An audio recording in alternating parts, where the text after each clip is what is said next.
திருச்செந்தூர் அப்படின்னு சொன்னாலே நம்ம எல்லோருக்கும் நினைவுக்கு வர்றது முருகப்பெருமான். திருச்செந்தூர்னு சொன்னோம்னா போதும், அடுத்த நொடி நம்ம மனக்கண் முன்னால் முருகப்பெருமான் தோன்றிடுவார். நம்ம மனசு நேராக முருகப்பெருமானுக்கு முன்னாடி இருக்கக்கூடிய மணியடிக்கு போய் நின்றும். அப்படிப்பட்ட அற்புதமான மூர்த்தி, அதிசயமான மூர்த்தி முருகப்பெருமான்.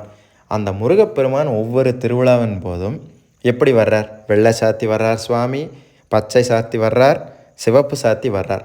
இது எதுக்கு வர்றார்? இப்படியெல்லாம் என்னதுக்கு இந்த கோலத்தில் வர்றார் முருகப்பெருமான் அப்படின்னு பார்த்தீங்கன்னா, முருகப்பெருமான் வெள்ளை சார்த்தி பிரம்மனாக படைப்பு தொழிலை மேற்கொள்ளக்கூடிய கடவுளாகவே நமக்கு காட்சி கொடுக்கிறார். சிவப்பு சார்த்தி சிவபெருமானாகவே காட்சி கொடுக்கிறார். பச்சை சார்த்தி மகாவிஷ்ணுவாகவே காட்சி கொடுக்கிறார். நம்ம எல்லோருக்குமே தெரியும் ஆறுமுக தத்துவத்தை பற்றி.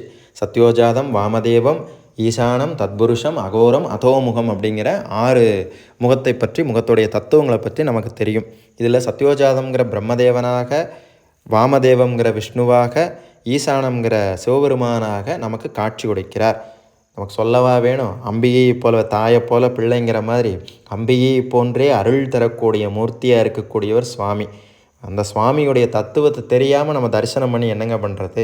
அதனால் கண்டிப்பாக தெரிஞ்சுக்கணும், எதுக்கு இப்படியெல்லாம் சுவாமி வர்றாரு அப்படிங்கிறத நம்ம கண்டிப்பாக தெரிஞ்சுக்கணும்.